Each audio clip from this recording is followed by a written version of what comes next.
So last week on the podcast, we were very lucky to speak with Corey Nugent, who is the CEO of Resilience Insurance, the only LDI insurer for new builds and off the plans apartment blocks in New South Wales and Australia, in fact, talking about that 53% of new builds have serious defects and the cost of that. 283 is the quoted number, but he reckons it's at least double that, if not more, which is obviously a serious issue and concerning. So, what then instead? Well, you know that my firm favorites have always been older style buildings, anything from Art Deco all the way up to about 20 years ago. And I still think that a well-run 1970s block over a brand new tower is a no-brainer.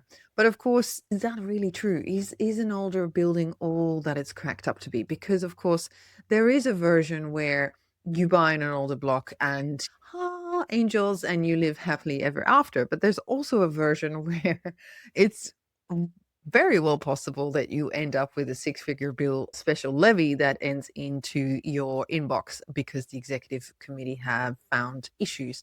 So today I wanted to talk about older buildings and what could be the issues with them and sort of prepare yourself and what to look out for in a strata report and what are the most common things that you need to look out for and sort of a ballpark figure as to how much that could cost you. So here we go. To start with, I want to talk about really what is great about older building, because let's be honest, an older building gets a lot of things right. Because first of all, the build quality, it's just not there in this day and age, right? We've got solid concrete slabs, real brick, often double brick in 70s to 80s, 90s blocks. We've got generous ceiling heights, potentially even things like sash windows and just period features. And we've got floor plates that feel like actual rooms instead of corridors leading up to really small rooms with windows onto blank walls, for example. Also, acoustically, these buildings tend to be quieter, but also because they're double brick and therefore thermally more stable. And after 50 years of settling, it's still standing and it's quite likely to keep standing for quite a while longer. Other than that, of course, you've got the suburb, the inner and middle ring of Sydney were built with apartments during that era. You've got your Marrickville, Dulwich Hill, you've got your Summerhill, but all around Sydney, there's lots and tons of really great older style apartments. Whereas newer builds tend to be a bit further out or in higher density areas such as Waterloo, Mascot, Walleye Creek, all that kind of stuff. So you've got to think about you're not just buying for walls, you're buying also into decades of suburb infrastructure. You've got your schools, your transport, not unimportantly, your cafes, you've got the lot. And then you've got typically older blocks are fewer units on a bigger parcel. So think your 12 units on a generous block versus your 200 units, 8, 9 stories high on a similar footprint at the same time. So when you're buying into strata, the reason why it's cheaper than buying a house is because you're only buying a portion of the land, right? You're only buying a portion of that. But of course, if your block stands on a bigger parcel of land, you get a better share of that. And of course, land appreciates, whereas the building depreciates. So think about that for future capital growth potential as well. So then you've got your known versus your unknown defects. So an older building will have already shown you its problems over time. You've got your strata report telling you, you've got your capital works fund telling you, your AGM minutes, whereas of course a new build, you're really flying blind with that. You've got no history whatsoever. And with over half of new builds having serious defects, you're kind of trading one set of risks with another. So I want to have a proper chat about what those defects in an older building could be like, because it's fair to say when you're buying anything you're going to need to do maintenance. If you don't, then you're going to be paying for that down the track, right? So what I want to do with you today is what is it you need to look out for in a strata report, and then the context around it, right? Because it's important that you have context. It's not just about, oh my God, this is scary. Let's just not buy it. Or you just need to be forewarned. Is forearmed, or which one is it? Forearmed is forewarned. But either way, if you know what you're looking at and you know how much it's potentially going to cost, you can make an educated decision. So let's start with number one, because 9 times out of 10, it is balcony issues. Okay.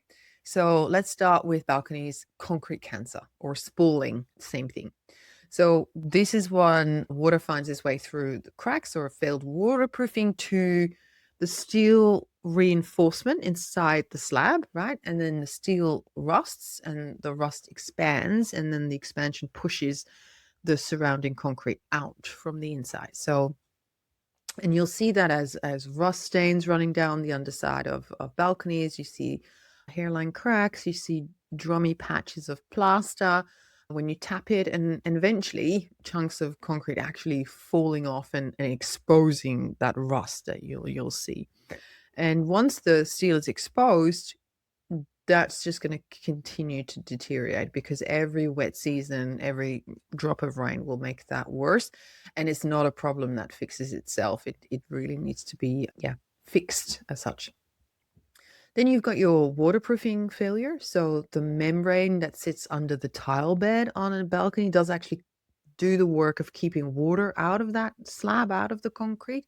But when it fails, the water will end up into the concrete and potentially also in the balcony below, etc. So what you'll see is your water staining on the ceiling in the units below. You get your white salt deposits, which is the efflorescence I've spoken about before, and then you get your lifting of tiles, etc.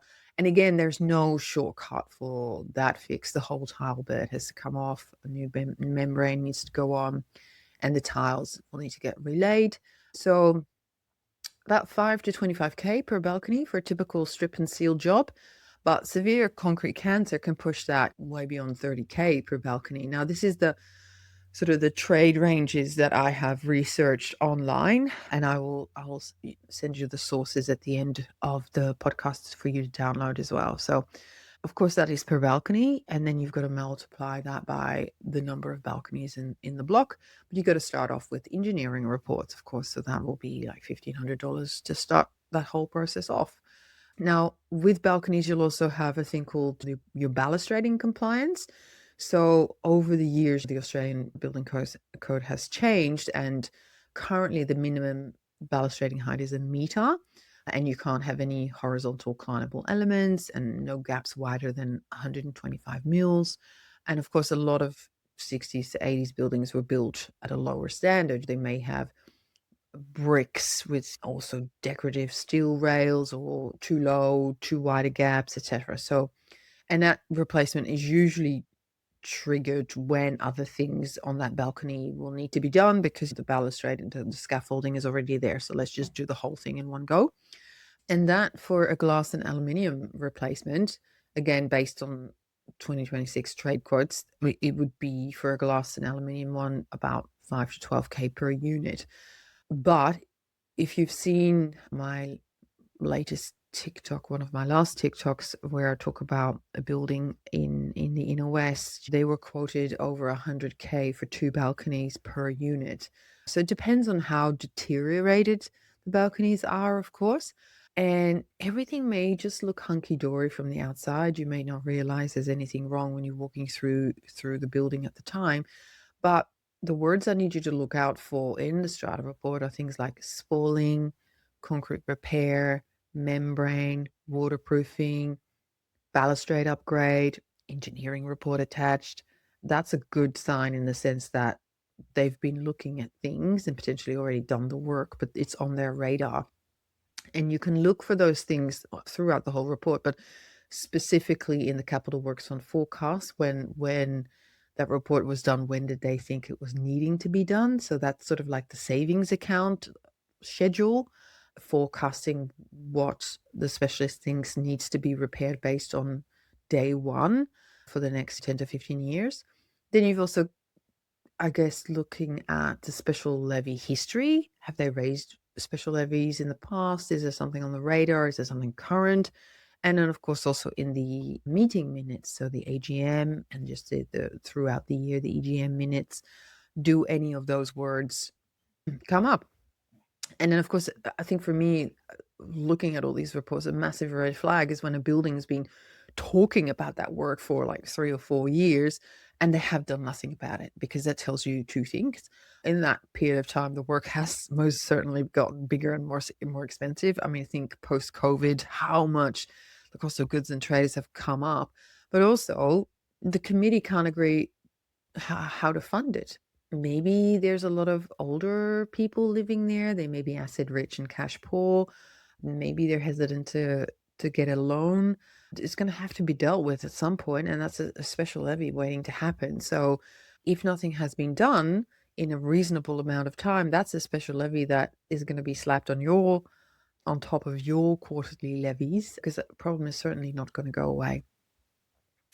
Then we've got fire orders. So fire orders are a thing that a lot of buyers will never have heard of until they own within a building, and then suddenly, oh my gosh, it's all they can talk about. So because this is something that's triggered by council, so council fire safety audits, and councils across New South Wales are doing these building by building audits, also specifically after the Grenfell Tower tragedy in London happened. So that's, I don't know if you're familiar, but that's when that building set alight due to cladding that wasn't adequately fireproof, and a lot of people died. So in Australia, since then, they have implemented the cladding safety register. And also within the building, of course, they need to make sure that everything is up to scratch. So the council will issue a notice to the owner's corporation for, usually they have about 2 weeks to respond, to go, okay, this is what we think you need to do. And then they can negotiate a time period in which they will get the work done. Because normally you have what they call an annual fire safety certificate. So if you haven't got that in the Strata report and it's up to date, that might mean that there is a fire order or they're working on something, right?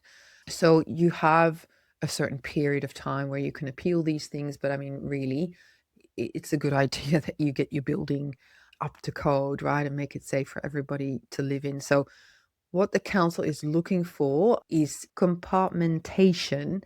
So the ability for a fire to move from one part of the building to another, or the lack thereof as such, holding back the fire long enough for everyone to get out safely.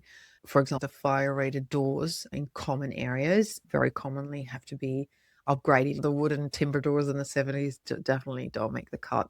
But we're also looking at exit signage, hardwired interconnected smoke alarms, and then again that combustible cladding. Look for that annual fire safety certificate. Now, there is a caveat here. Some very old, some very small blocks may be exempt, so you might not see that certificate in the Strata report, but then call the council and confirm whether that building is actually exempt or not. Now, the cost of a fire order, this can vary greatly. It could just be that you need fire doors and signage and that's it, but it could be a lot more in depth than that. And thinking about just the replacement of the door, those doors can be around $1,500 each. Then the cladding, that can be a massive, major expense. Full remediation could be 300,000 to 2 million. Obviously, that's divided per lot owner. But I've seen some very hefty bills for the removal of cladding. And also, once that order arrives, it can't be insured adequately until that has all been fixed. Now, in New South Wales, we've got Project Remediate in place, which can offer interest-free loans to the owner corporation. So it's definitely worth looking into as a strata to see whether they can help you with this rectification. So yeah, definitely making sure that needs to be part of the process. So you've got your fire orders, you've got your balconies and your water ingress there. Now, the third stack is sort of an amalgamation of other things that you'll also need to be looking out for. First and foremost, I'd say asbestos, pre-1990s and even after 1990s up to 2003, it is possible slash highly likely that there will be asbestos in the building somewhere. So you'd need to get that looked at. And then if you want to remove asbestos, depending on how prevalent it is within the building, it could be anywhere from $1,500 to $10,000.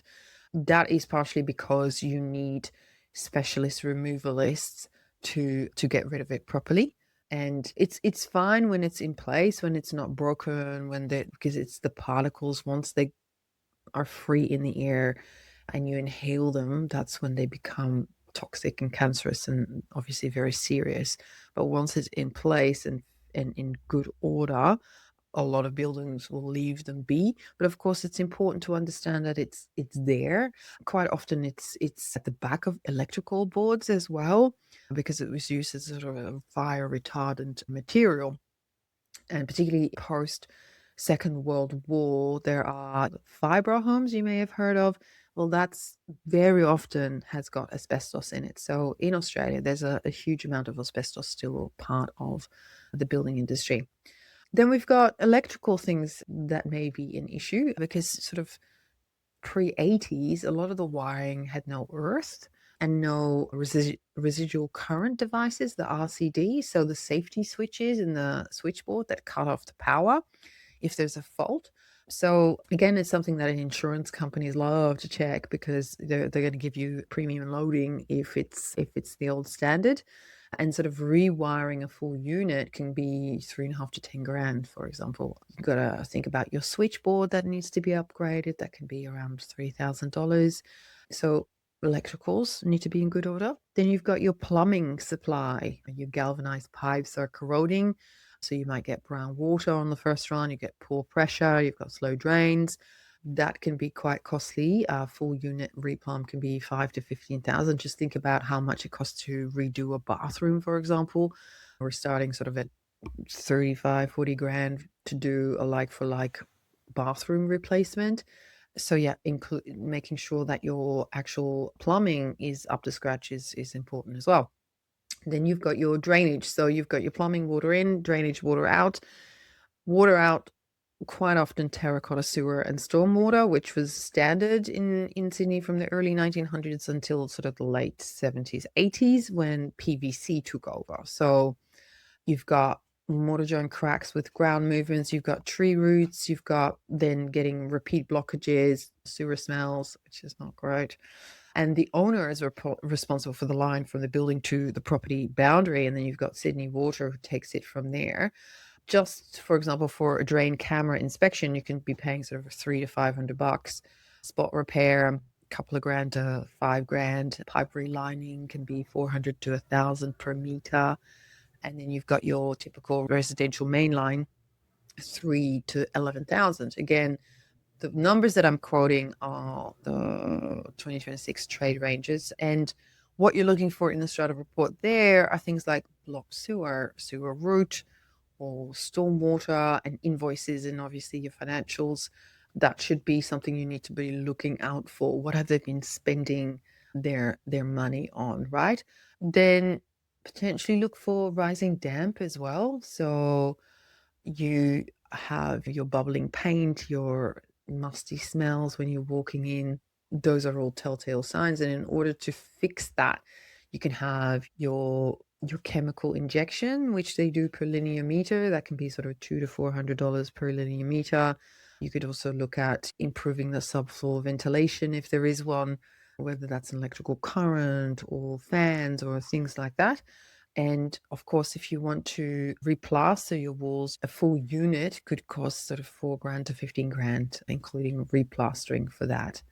So if you want a reference point for these numbers that I've just quoted you, the Archicentre Australia Cost Guide is a free document that is put out by the Australian Institute of Architects and is updated every year.